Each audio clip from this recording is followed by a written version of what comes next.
of giving the public an opportunity to bring comments and questions to the City Commission's attention. So we'll open the floor up. If anybody from the community would like to come forward and speak to the commission with any concerns, comments, questions. As you do, please just state your name for the record. Go ahead. Yeah. You would be first. Yes, Yeah. you're awesome. You're so intimidating. Oh, right. Now let me get myself put in order here. Good evening. Good evening. Thank you so much for seeing us tonight. I am Katie Eisenhower, the Economic Development Director for Scott County, your friendly neighbor to the north. We are in a predicament together with regard to enhancements and improvements along US 83. And so we decided that maybe, I've spoken with Shannon at some point in time, Commissioner Shannon, excuse me, Finney County Economic Development Director, and also City Administrator Matt Allen on different occasions. But as we're nearing the consult meetings coming up in October, ours happens to be October 5th for District 6, we thought it might bode well to open a conversation. How does that look for Scott County? I'm guessing that we may not have exactly the same views, if for no other reason than our communities are vastly different in size.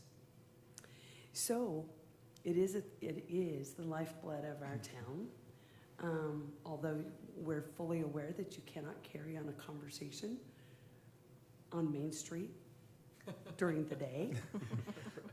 Somehow we've embraced that because we understand the commerce and the lifeblood of that. It doesn't come without difficulty though, because we also have a great deal of traffic going right in front of our high school. However, we relish that too. But we wanted to talk about the fact, because back in 2018 when we testified in front of the Joint Legislative Task Force, we of course were appealing for passing lanes between Scott City and Garden City, badly needed in our mind. To go back to 2010, I should confess that I was a neophyte at that time, had no idea what KDOT was asking for, and it was in the hands of someone else in our community.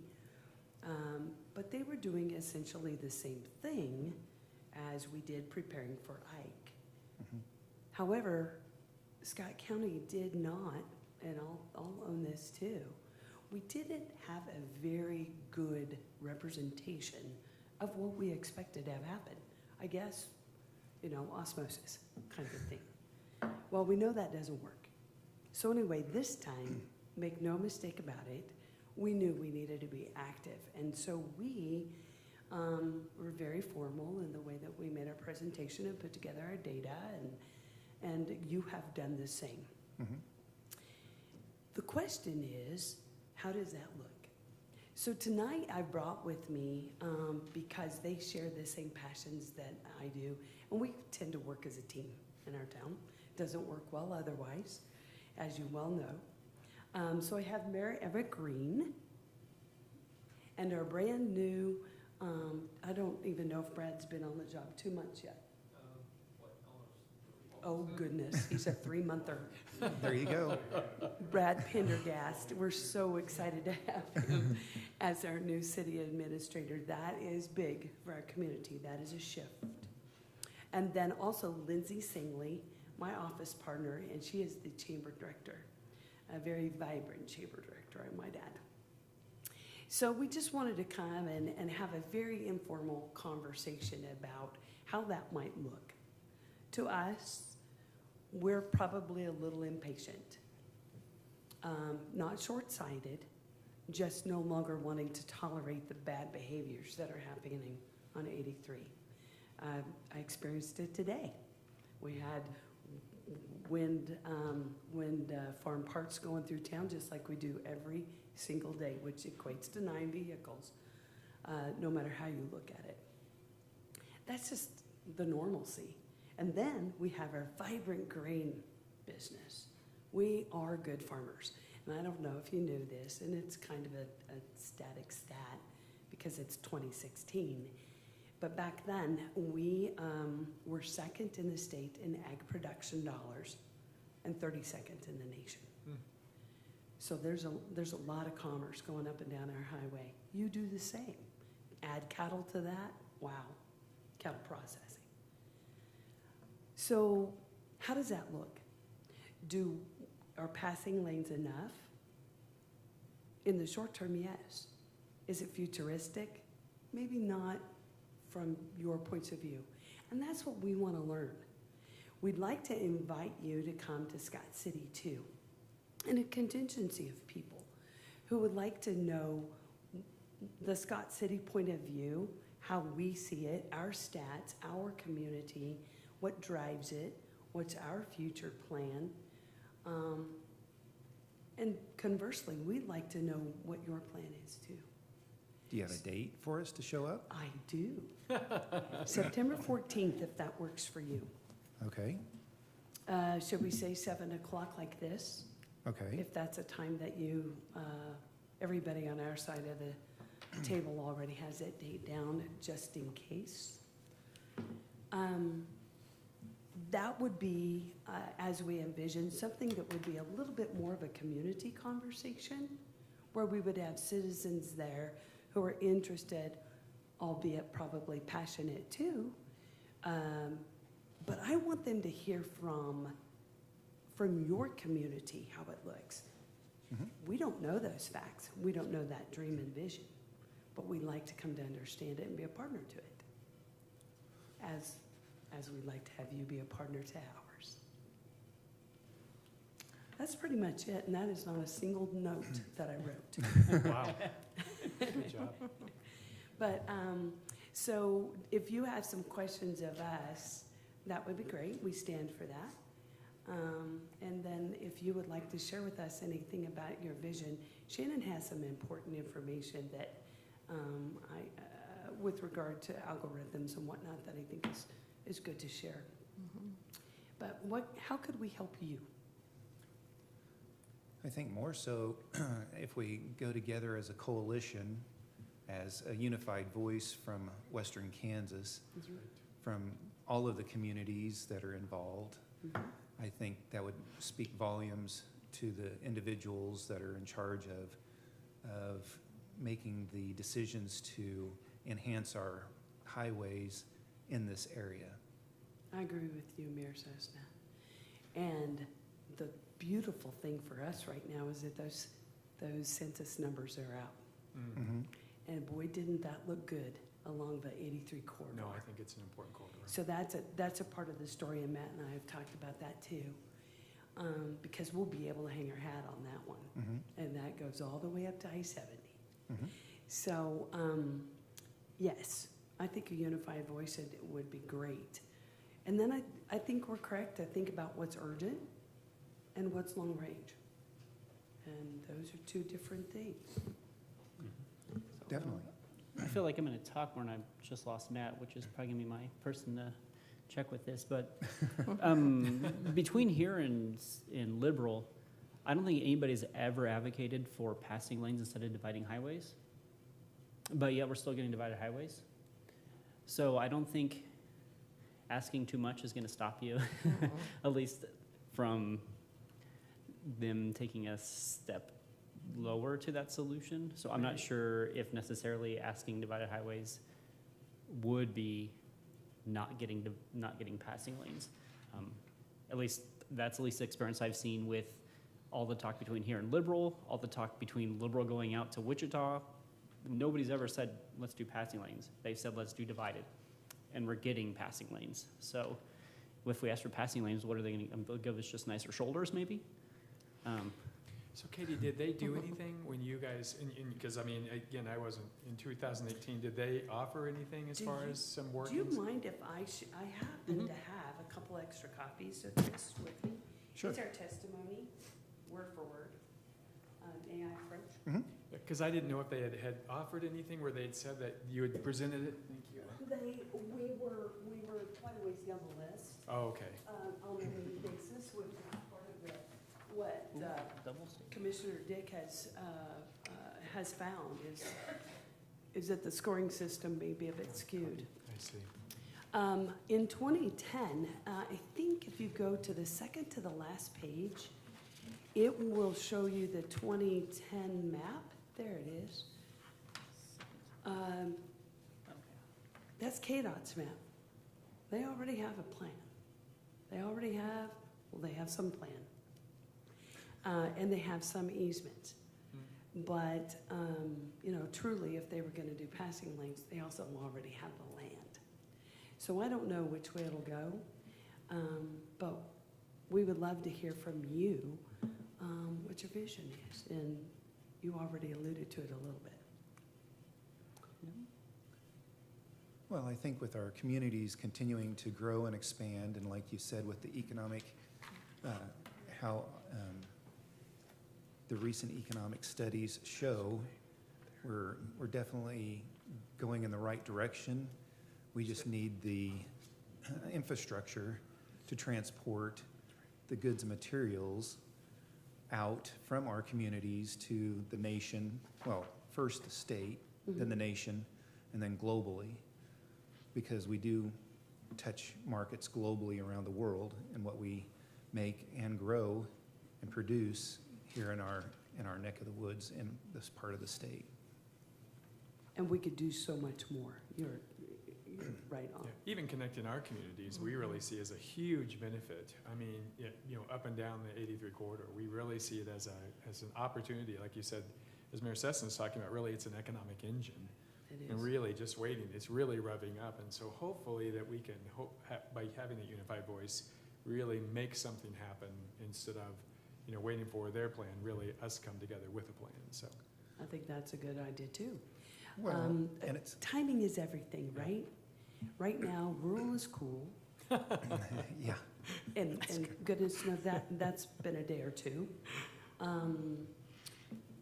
We are in a growth mode, it's clear, and we can, even though this number's debated, but 42% of the GDP coming out of our region from agriculture. People argue that number all day long. But that's significant. And I think our state is finally paying attention that maybe they have that number incorrect because they don't factor in all of the ancillary businesses. Case in point, your processing, key. That's way different than production. But yet, it's an agriculturally generated dollar. So I don't think we tell our story well enough either. I think we've been too modest. Western Kansas modest. And it doesn't bode well for us. It's not what we need to do because everybody else is shouting louder. We need people. We need to import people.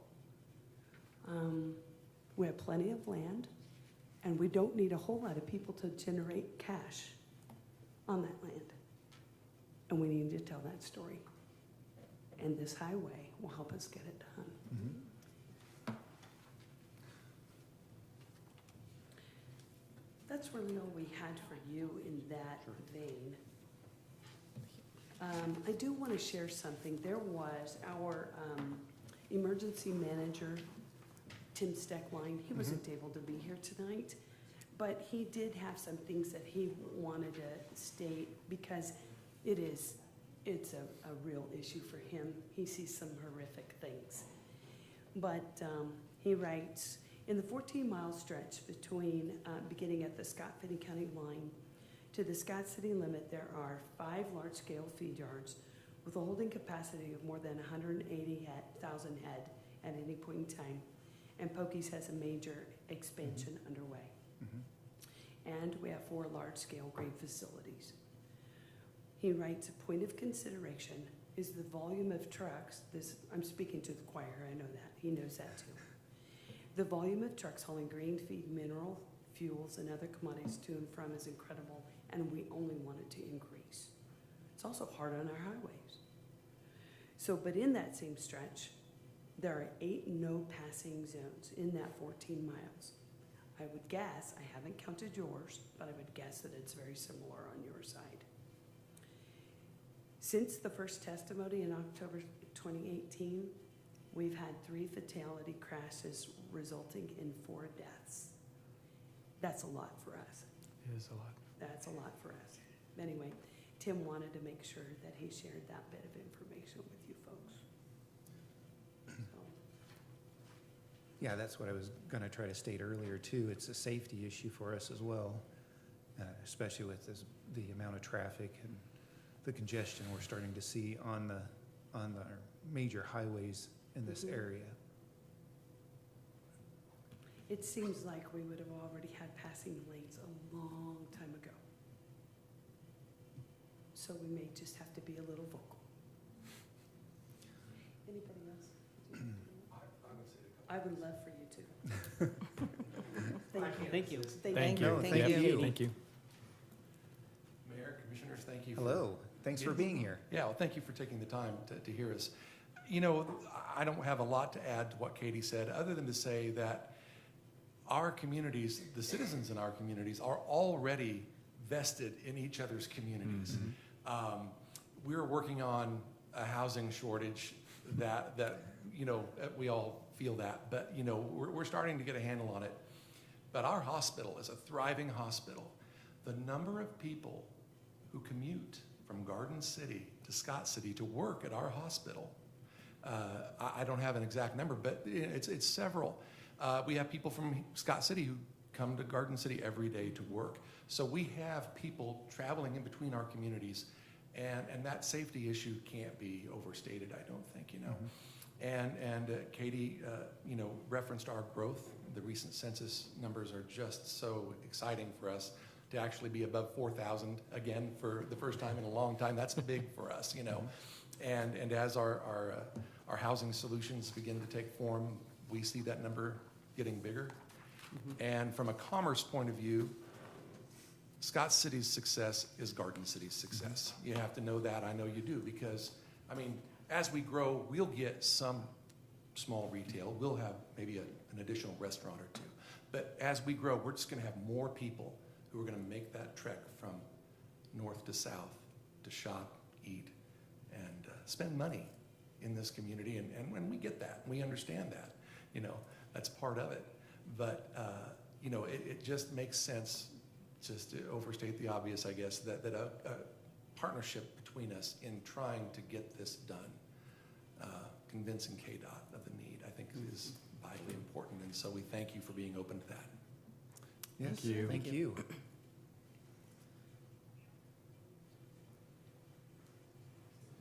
So on this meeting on September 14th, there will be joint presentations then.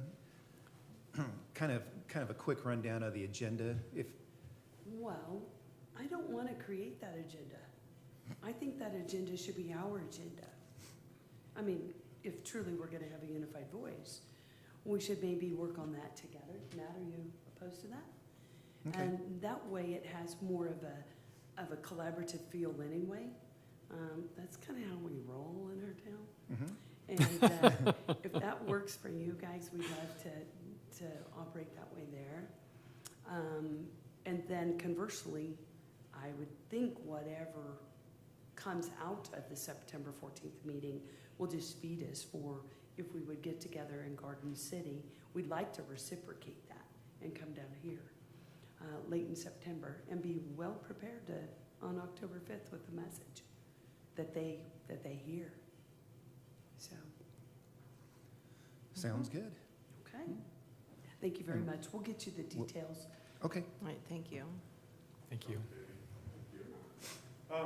Just a couple of things I wanted to bring up, and then I'm going to ask Commissioner Shannon to become Finney County Economic Development Shannon and take an abbreviated run at the presentation that he gave last Thursday night to the Southwest Kansas Coalition group.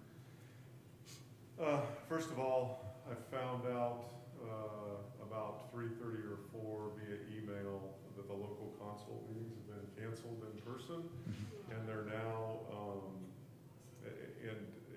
I need to read it a little closer, but it doesn't even appear that Region 6 will be a session, an interactive session where we can talk. So coming in one voice or a Southwest Kansas voice, if not just a Garden City, Scott City voice, is going to prove more difficult.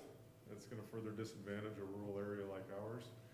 And so the need to meet and get organized and figure out the format of these, everybody gets on, watches a video, and then fills out a survey format, which it appears to be. How to make that as effective as we can as a region. So just a little context. For probably 13 years, the Southwest Kansas Coalition has advocated for highway improvements along US 83, US 54, and US 50, so much so that in the 2010 Comprehensive Transportation Plan, our top priority project was a project outside of District 6 that we felt extended highway improvements out to a rural region that could eventually help highway improvements blossom even further. I think it's that sort of long-range planning and long-range view that, while we want improvements and we know we're going to get some improvements in the short term, when we need to stay on point advocating for those, if no one else is looking out for what happens 30 or 40 years from now, who is, than all of us in elected leadership, whether it's here or Scott City or anywhere. I think that is probably the impetus behind a couple of years ago the City Commission asking to reach out to the communities along US 83 and see if there could be some formality to our gathering for a couple different reasons, not the least of which none of us could leave our living rooms for a year. That hasn't happened, but thanks to Katie's energy and interest, this is a good start, and I think September 14th, that meeting will be a good opportunity. Also, since that time, I think Shannon's presentation is one that calls out something that maybe we felt but never had evidence of, and that is something that appears to be systemic, whether it's intentional or not. It is almost inarguably systemic in the way that the Department of Transportation allocates resources. And while we'll focus in this presentation on simply the Department of Transportation element of it, if you overlap it with the census and the demographic data of the state, it appears to be a transportation version of redlining. And I think we all, again, if we aren't going to call attention to that irregularity or that systemic flaw in the system, who is? And so I think there's a level of responsibility to talk to our elected leadership at the state, our appointed leadership at the state in the case of the Department of Transportation, and ask them to consider examining it and maybe even further asking them to remedy that. So with that as a context, I'm going to ask Shannon to come down and be FCEDC, Shannon, if you could. I think in order for the benefit of people listening or watching, Shannon, you're going to probably have to hold this, which is going to be awkward for you, I'm sure. Well, I'll try to stay here, and we're going to see if we can just use that microphone there. Oh, okay. You guys had it planned out. I should have known better. We don't have this part planned out, though. Oh, no, I don't. Let's see. Well, welcome. And I will agree with you about the importance of Scott City and our surrounding communities to Garden City. If you look at our economic data, we're talking about restaurants and stores and stuff like that, which is the lifeblood of Garden City. 51% of those sales come from people from outside Finney County. So when we're talking about what makes up Garden City, less than half of it is actually people in Garden City or Finney County. Garden City is made up of our region. So I definitely agree with that. So I'm going to talk a little bit about, I'm sorry, have you seen any of this presentation? Anybody? Okay. So I'm going to kind of go like this, because I know most of you have, so I'm going to kind of talk crooked, unless Celine gets mad at me for doing it. Twist the stand, twist the podium. There you go. Awesome. And I can see right there. Okay, so I'm going to talk today a little bit about the KDOT's IKE scoring system and some issues with it, and then some ways to possibly improve. And I said I wasn't going to get up and point, but I can feel right away as soon as I go to this slide I'm going to be going and pointing. Do you- I don't know what. Is it red or green? Oh, red. There we go. There you go. Okay, so first step, this is how KDOT, when we're talking about the overall traffic, and I actually see the time this time so I can kind of pace myself. This is how KDOT represents the traffic flow in Kansas.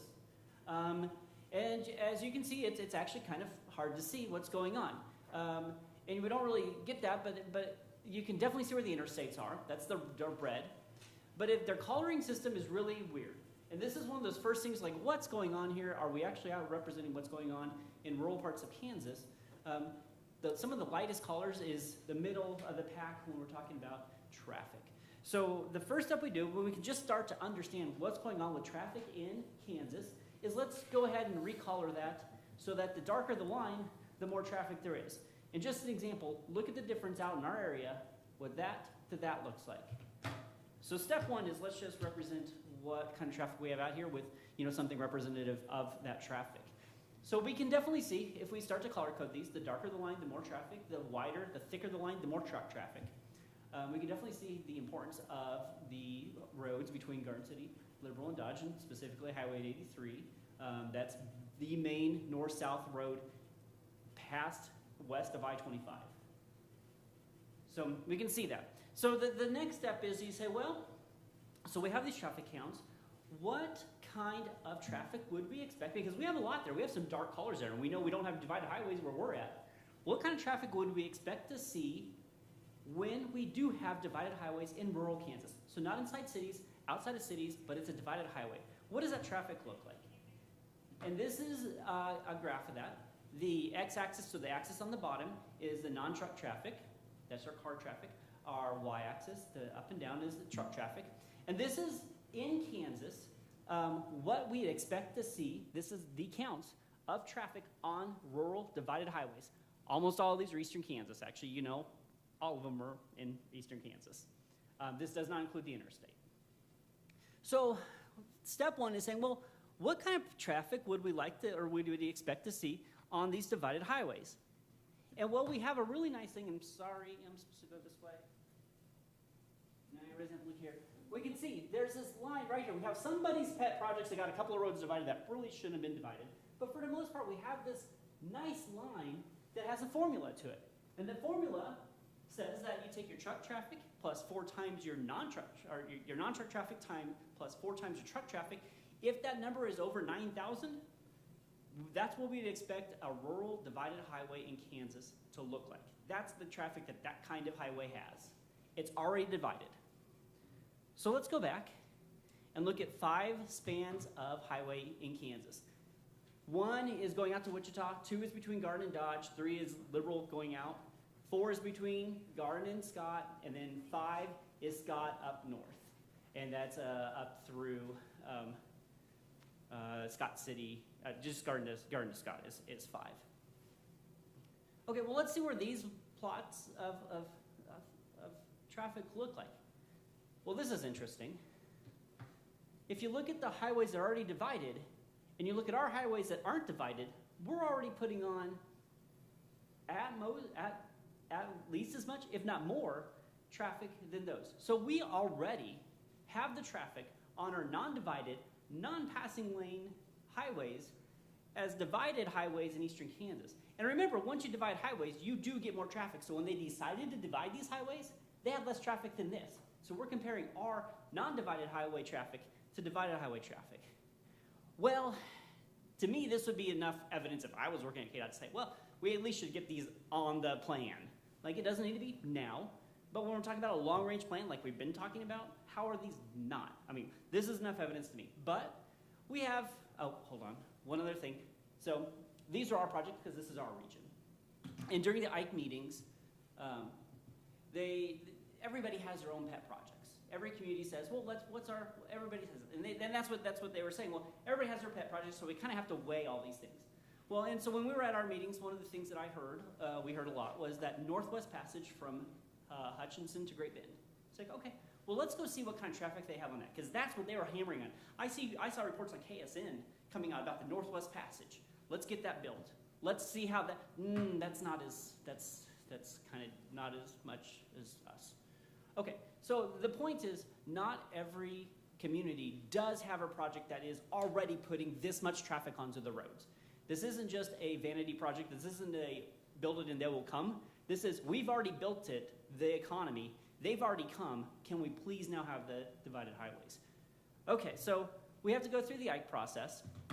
And so this is how the state prioritized all the projects. I'm going to be specifically looking at the expansion projects in this data. So passing lanes and divided highways, new loops around Kansas City. So how did they score those projects? And they really broke it down in a couple different ways. There's an adjusted engineering score, which is 50 points overall. There's an adjusted economic score, which is 25 points overall. The adjusted engineering score was broken down into 5 pieces: present capacity score, future capacity score, trucks per lane, EPDO, so injury rate, and then there's actually a little bonus, and we'll talk about the bonus and what that even means. But those pieces make up the adjusted engineering score. And then we have what they themselves call a black box for the adjusted economic score, which is traveler benefit and added GRP to Kansas's economy.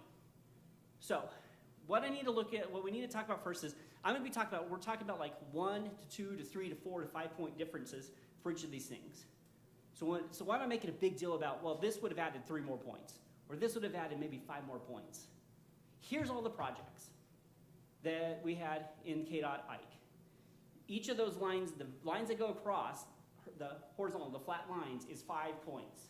So when we're talking about something going from 55 to 60 to maybe 65, you're leapfrogging 50% of the projects. 5 points can make a huge, huge difference in where that project lands inside the IKE scoring system. So when we're talking about, well, we just missed out on 3 points here, that's the difference of maybe being middle of the pack or on the top of the pack. So all of these little points make a difference. The good thing is we're not just missing a little bit of points. It looks like the way that they have this set up, we're missing a lot of those points. So, but that's a good illustration of why nitpicking these things apart in the scoring system makes a huge difference in the end. Okay, so let's go through each of these different ones. And I know everybody who's seen this before is impressed with my graphics, because now I have boxes instead of formulas. That was my from League of the Southwest Kansas, was like, too many numbers, we need more pictures. So I put boxes. That's my compromise. They're still mathematical. Okay, so present capacity score. This was worth 15 points. And what this is they look at however they determine the capacity of the highway, and once it gets to 75% capacity, you get 15 points. Is your capacity at 100%? 15 points. Is your capacity at 150%? 15 points. You are maxed out of how many cars are on that road at 15 points at 75%. It doesn't matter how many more cars we put on that road, because we're already maxed out at 15 points. So we can't get any more. The other things that we need to consider with this is they're the ones saying what the capacity is, and it doesn't seem like there's a very easy correlation between traffic, truck traffic, and capacity. And this is something brand new from Thursday when I looked through and like, how are you actually figuring out capacity? I'm not actually sure how they figure out capacity. So there's even a question on how are they determining capacity. And it doesn't really look like truck traffic plays as much role as I would have thought in there, but we don't know. The other thing is passing lanes do seem to reduce the score. So if we were to have passing lanes, we would get knocked down on, you'd have more capacity, so you'd score less points overall. Next thing, future capacity. This is worth 10 points. The first question is, who's determining this future? And there is nothing there. It's not like they just took a point and added 20% and that's going to be your future. There's variation between all the different regions. So 1, what's the future determined? 2, if you score 100% capacity, you've already maxed out this. So in the future, a lot of our highways out here are scoring 120, 130, 140% capacity in the future score. We're maxed out. If we should have scored 150% capacity, that's an extra 5 points. but they max it out at 100% capacity. We can't get any more points based on that. And then also, again, if they do have passing lanes in there, it does seem to reduce your score that you would get in the IKE system. Next, trucks per lane. This is 12.5 points. This one maxes out at 740, or right around, I can't exactly tell for sure, but it looks like 740 trucks per lane. So it doesn't matter how many more trucks you have after that. Once you get to the 740, you're there. District 6, Region 6. They call it districts or regions. District 6, that's what I was going to say. District 6, we have some that are up to 1,000 trucks per lane. And again, it doesn't matter if you're at 740 or you're at 1,000, you got all the points you could possibly get. So we have 3 categories right now, and we do know for sure in this data, passing lanes do reduce your score. So I have 3 cases right now that it doesn't matter how many trucks or vehicles we put on the highway. Once you get to 75% capacity, which means you're probably going to be at 100% future capacity, which means you're also probably doing enough trucks, at least down in Southwest. It's not like this in Southeast Kansas or Eastern Kansas, but out here, we're maxing out. We can't get any more points possible for many of our roads than what we already have here. So now we're going to have to try to pick up our other points somewhere else. That's a fun story. Okay, so the next piece is equivalent property damage only score, so EPDO. And it's 12.5 points. So this is just as important as truck traffic. And what they do is they look at the property damage only score. So they're taking a span of where your project is. They're taking a span. They're looking at the property damage only. You get 1 point for that if there is a crash. You get 1 point if there's property damage only. 13 points if there's an injury. 25 points if it's a non-incapacitated injury. 125 points if it's a debilitating injury or a fatality. So they take that, and then you get a score for each of our projects. And we're looking at that. So here's where it starts to just go places. The EPDO score, so we get a score for each of these, and you can look at the data and you say, I add up all these things and I get this score. Then they turn it into a rate. And you would think the rate would be how far is that land, how far does that path go, divided by the score, and that's a rate. That's not what happens, and there's not clear what happens there. But then they take that rate and turn it into a score. And we have evidence in the data that there's some ones that have higher rates that get a lower score. Some that have a lower rate gets a higher score. So we don't have a clear way to go from that injury data to an actual score. And remember, this is just as important as putting trucks on your highway. Mm-hmm. May I interrupt? Uh-huh.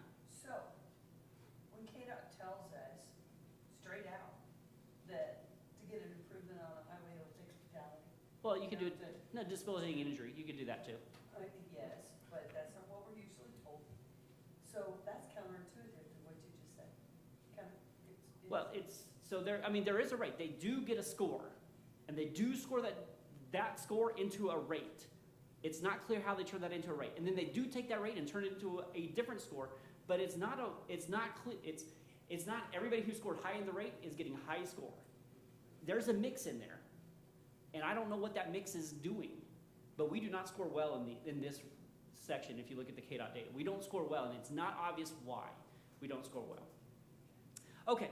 If you like that one, you'll love this next one. There's bonus points that's added, and this is 3.67. And what they did is they used this bonus piece to adjust the top scoring project to 50. So they took all of the previous 4 categories, summed them all together, and they said, okay, how far away are we from 50? Because for some reason, we want to give the top project 50 points. Okay, well, that was 3.67. And then they said, well, what we'll do is we'll take how much that was, so that added 8% of that score to the next one, to it, and then all the other projects, they added 8%. And they did that for most of the projects. And I put them out in italics because the question that you have is, what do you mean most? How are we doing adjusting and not adjusting everything? Well, you look at the data, and you plot it out by how much bonus points everybody got, and you do it by district, and then you color code them, are you Southwest Kansas, or are you not Southwest Kansas? And you see that we get less points. Flat out just get less points. But one project in Southwest Kansas got 0 points. Should have got about 2.5 right around here, because everything should be, if it was 8% bonus, it should be, I should be talking into this microphone over here, it should be right along this line. Anything that's below is points that we, or whatever project this is, missed out. This project that for some reason got 0 points is Scott City North to K4. 0 points, 0 bonus points. Is there a reason? I can't tell, but I can tell that according to their formulas here, we just lose points because we're in District 6. Okay, so that's interesting. Let's go on to what's called the black box. And so this was a company that was hired to look at this and get an adjusted economic score and contribute to this KDOT scoring process. There's two components that make this up: added GRP, which is GDP, same thing, and added traveler benefit. And those make up the economic impact. Looking at the data, if you score high in GDP, you'll score high in traveler benefit. If you score low, you score low. So we only really need there's a little bit of variation, but if you score 1 to 2 to 3 points in one, you're going to score about that in the other. If you score 1,000 points, you're going to score 1,000 in the other. So I'm going to look at just one of those, and I'm going to look at GDP because I have a lot of GDP data. But we know that if you score well in GDP, you're going to score well in traveler benefit, according to this. So they take all this, they turn it into economic impact, and it's not really clear how they turn economic impact into cost to benefit ratio. You would think they just take that economic impact, divide it by how much it costs to do that project, and you get a cost to benefit ratio. It's not that simple. There's some projects that are then multiplied by 3.5, some that actually reduced. It's kind of that, but there's more to it, and the data doesn't say why. And then they score it, but again, the scoring gets messed up. But let's look at this GDP. And so what they're trying to measure here with this adjusted economic score is how much does the traffic matter to Kansas's economy. And you would think we can do that really well, because you know what? We do that really well. If you look at real GDP per capita, and this is 2018 data, so I'm looking at the same kind of things as my traffic data, you can see we do really well for how much GDP is produced per person in Kansas, especially compared to eastern Kansas. So the thing that would go, I think, speak a little bit more to KDOT would be, well, let's take our traffic numbers and see how much each unit of traffic generates for a GDP. Because if we're talking about KDOT projects and we're talking about economic impact, you would think unit of traffic for GDP, that's what we should really look at for the impact of this thing. Well, it turns out we do still really well out here. Scott, Finney, Haskell, Liberal, Seward, Ford, we all do really well in this category. Each of these traffic, what this means is each piece of rural traffic, because again, I'm not looking at city traffic. You have to get outside the city limits to get counted in here. Each one of those, and we'll just use Finney County for an example, each unit of traffic is worth $1,000 to Kansas GDP. That means, how many cars did you bring down? 4? You just, the real data is you just brought $4,000. Right? So each of them, I mean, very realistically, we have the traffic counts. We know how much each of these counties add to GDP. That added $4,000. You're going to add $4,000 when you head back. And it's probably not your cars. It's probably the milk trucks. It's probably the beef trucks. It's probably the grain trucks. Right. But we can see, we have these numbers. Eastern Kansas, this number is down. There's some that are down to low $100 per unit of traffic. So if I were to be the person to say, well, where should we get the value, the economic impact of road projects and traffic, it'd be this. So here's my quiz show, and nobody who's seen this gets to do this. On a scale of 1 to 1,000, what would you rate the highway between Garden and Scott City to Kansas' economy? 1 to 1,000.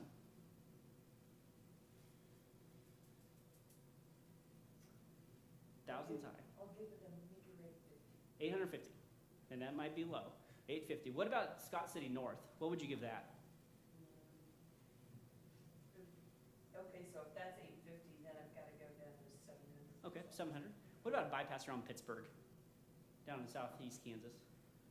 I have no idea, but I'm dying to hear the number. All right. What about a new bypass around Kansas City? How much is that? 20. 20. Okay. Well, you were close, but in the wrong direction. Here's what they say, and the difference is the black is all the divided projects that are on IKE. All those blacks are on IKEs right now to be divided. The orange ones are the passing lane projects in our region. I didn't include them all over. So KDOT says that between here and Scott in Finney County, that's worth 2 points of economics. Between Scott County line and Scott City, 1. And our favorite project that got 0 points for bonus also gets 0 for contribution to the economy of Kansas. We can see that the bypass around Pittsburgh gets a 34, or around 17 times more important than the highway going between here and Scott City. And the bypass around Kansas City, a part of it scored actually 1,005 points. So I lied, it was actually a range between 0 and 1,005. Remember, whatever you score here is basically what kind of score you got on commuter. The road here, we got like a 4 here and then like a 4.4 on traveler benefit. This is like 1,005, and this is like 1,100 or something like that up here. There's a high correlation between this score and the traveler's benefit. So we can see that something doesn't make a lot of sense with this. And this makes up 25 points. We scored 1s and 2s and 4s. And this makes up 25 points. Yes? They don't have a cap. What's that? They don't have a cap of 25 points. Well, no, okay, so they take this number here and then they squish it all down to Gotcha. They actually squish it down, do some magic, which I can't even figure out exactly what's going on. Then they turn it into a 25-point scale. So this is a 25-point project. This is a 1 or 2 or 3, whatever point when they get the scale. What I find interesting about that 0 is they have two state parks Mm-hmm. on that highway, Mhm. on that section of highway. He's gonna get to that. Oh, The those 300,000 don't count. the lack of differentiation in those categories where the score, you max out early, Mm-hmm. like we could double the traffic, and if we're already hitting our max Right. score, it doesn't improve our chances of getting a project any better. Right. Thanks, Sealand. Would you speak to how this category ends up dominating the overall IKE scoring system when there's very little differential Right. allowed for in the way the other three? Right. So Categories what you're determined. getting at is, so when we're talking about IKE projects, you're only going to be bringing up projects that are probably traveled on. I mean, we're not bringing up every single road. We're only talking about ones that have traffic on them across the state. And so when we're doing something where we're capping off, you're at 75% capacity, you maxed out your score. All these projects are going to get the same base score because they're up there already. They're important. So when we're already getting the base score maxed out in the first 50 points, all that's left is magic box to give us a difference between which projects make it and which projects don't make it. And to me, if I was going to say, well, how do we determine how you score well on this? It's not your traffic. It's not your economy. It's how close are you to Wichita or Kansas City? Right. I mean, that's what the scoring system is like. What's your distance? Yeah. And A scoring system that's geared towards favoring Mhm. Eastern Kansas. and since we already have a system that's already capping out all the projects beforehand at the same value or close to the same values, we're just left at this to make a difference. And I think this is where we should shine. If we're talking about economy per truck, Right. they should be falling all over to get stuff built out here. So does populace, I mean, it looks to me like there must be a populace number in there somewhere to tweak this, to be that far. There must be something in there. I mean, because brand new highways that have no traffic are scoring 1,000. So there has to be, in that black box, there has to be other things going on. And the thing is, it's a black box, so you won't be able to get in there. It's a proprietary system. All we can say is, does this make sense? Probably not. So that's part of that argument there. And there's weird things in here. Now I'm going past in 20 minutes, but there's weird things in here, like if you do a passing lane, it says that this part here, the boost to the economy would be 2.5. If it's divided highways, it's 1. Like, why would the passing lanes add more boost than divided highways? It's not a cost to benefit ratio. That gets added in later. It doesn't matter how much it costs. That's not in there. So there's weird things that go on. Okay. So a whole bunch of other things. There's some errors, straight up errors in the data. There's some missing data in region 6, which we're not sure if they're actually zeros or missing data. There's 3 things about the cost, or things about shorter projects. The benefit to cost ratio favors shorter project, because if you have a stretch of highway and it has the same benefit, But if you break it into two pieces and you have each of these projects at half the cost, they'll score twice as much because you took the same benefit and you made your project less. So shorter projects are favored with cost benefit ratio. EPO rates favor shorter projects, and cost selection favor shorter projects. If we have two projects that in the end get the same rating, but one of them is a 30 million or one's a 15 million, even as the same benefit, but one's twice as long, so it costs twice as much, it's easier for them to pick a shorter project because it's 15 million instead of 30 million. And does this make a difference? The average project lengths for us, District 1 through 6, we're talking about twice as long as District 1 and 2 for our projects. So we do have longer stretches, just the nature of Western Kansas. We have longer stretches between breaking up things. And that doesn't mean there's less need, it's just longer things. So we also have things where an active project will continue to score well. So once they start a project, it seems that it keeps on going. So if we have a stretch of an area that gets, for example, it gets divided and they only can do so much, they tend to keep on doing that. If they do a stretch and put passing lanes and it gets completed, they won't come back and get to it again. It's not an open project. Projects lead to way to more projects, and we see that out in the eastern Kansas. They build something and they're like, well, now we need to do this thing. Now we need to do this thing. And then the other thing, and this kind of speaks to you guys, is rural congestion considered. I'm totally blowing past my 20 minutes. So I was driving back and forth between here and Camp Christie, north of Scott City, because all my kids went there this year. And I knew our traffic count for that range was about 4,100. And I was going up there the first time, and I was like, I don't know what 4,100 looks like when I'm driving. Like, what does that feel like? So I was like looking, I'm like, this seems like a lot. What's going on here? When was it? What time of day and what day of the week? During the week and during business hours. It was actually for the camp. The first time I did it was they had a dedication for some of the cabins up there. So you could probably actually go back and figure out what that is. But I was like, well, you know what? I'm going to actually count cars on my way up and back. I'll do it for 26 mile spans and see what we get. And the times that are up there going up or back was between 5 a.m. and 5:30 p.m. over the time between June 25th to July 2nd.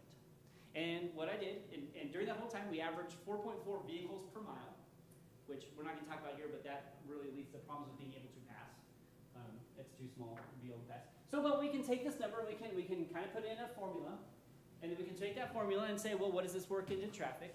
And during that time, during my counts, including some negative numbers at 1 o'clock in the morning according to my formula, so I'm actually reducing traffic at 1 o'clock, which isn't realistically possible, but it was my formula, so I left it with it. Traffic count for that stretch of land between here and Scott City, 8,629. KDOT's count was 4,120. I also counted north, going to K4, because you just kind of go off there. And I didn't get any, I only did it a couple times, but I was getting the same counts north of Scott City as it was south of Scott City. So our traffic is about the same there. And if you look at this. Yeah, clearly does not say that. Yeah, well, if we look at the breakdown that they normally have for our span, that would equate to 5,900 non-truck traffic, 3,583 trucks per day. And if you look at the data for I-70, the truck traffic is 3,700. So during this time, we were almost putting as much truck traffic on our non-divided highway between Garden City and Scott as they were up by Oakley on I-70. I will say that it probably was, it was during wheat harvest, but it was during that span where we got a bunch of rains. So I mean, it wasn't just non-stop harvesting. There was pauses and stuff like that. So what does that look like on our chart here? Well, here's 5. Here's where that road on 83 is. Let's go plug that in to see what that 8,000 count looks like. We're way up there. We're not only doing something like other divided highways in rural Kansas, blowing past them. Not even close. And I do include that pit. That's the Highway 69. That's the last part that's the most busy part that hasn't been divided, but is still planned over on Highway 69 in Pittsburgh. I mean, and it is more than 9,000, so it looks like it should be divided. But if we're talking about where should our priorities be, I see one that's probably twice as important. So the questions that come up is, does KDOT consider rural congestion time periods when deciding expansion projects, such as planting and harvesting? Because, I mean, this was wheat harvest, but we also have corn harvest, and we also have sorghum, and we also have alfalfa, and then we have planting for all those, and then other related businesses. And because they do that kind of thing for urban congestion issues, I mean, they build a whole bunch of network of stuff just to get around rush hour, which is an hour or two a day. Do they consider that kind of stuff for us in rural Kansas? So in conclusion, there's already needed traffic. We already have the traffic we should need to divide highways. We already have the GDP benefits in Southwest Kansas to warrant a complete dividing of Highway 50, Highway 54, and 83. The IKE scoring system may have some major scoring flaws and seems to be highly biased against rural areas. And under the scoring system, adding passing lanes could lead to a very long delay or complete inability to divide a given stretch of highway in the future. And I think that's it. So that's what I've found. Thanks, Shannon. Questions or anything, or I don't know how you want to go from here. That was me talking a long time. I have one question, pretty basic. Could you Shannon- step to the mic so people can actually hear you? And I can step On here. your question? So, Shannon, if I may ask the obvious then. So clearly you've presented and talked with KDOT about this and No, not haven't. at all. not yet. Okay. My question was going to be, what's the reception? Mm-hmm. We'll see. And I will say the reason that this all came up is because when Ike reviewed their, when we had the thing said, we listened to you. Here's the score. Here's how we did the scoring system. And here's all these full moons and half moons. And then here's the end thing. I was looking, I'm like, your half moons and full moons can't possibly add up to the numbers you have here. There are mistakes. I don't know how they are. There's mistakes. So that's how I was able to like bring up that point to just even get to the data. And so since then we've had a lot of COVID. So we really haven't had a chance. I mean, this is the kickoff to start bringing this Wonderful. up. Thank you. I needed to know that because for the life of me, I could not figure out how they couldn't understand this. It's really, really well done. Thank you. Thank you. Any other questions? Nobody wants to listen to me talk anymore. So, thank you. Thank you, Shannon. This is Good economic job. development for me. So if the commission is agreeable to it by consensus, you're not doing action tonight, but Mhm. we'll start working on a September 14th meeting up in Scott City and keep you posted on that. Sounds good. Yep. Didn't Yeah, Aaron have anything another- to say? I was just going to ask if anybody else had any other comments or concerns that they would like to bring to the city commission during this town hall meeting. Was there anything on our social media that we had? Well, in that case, we'll call the meeting adjourned then. Thank you for coming. Thank you. Still less than an hour.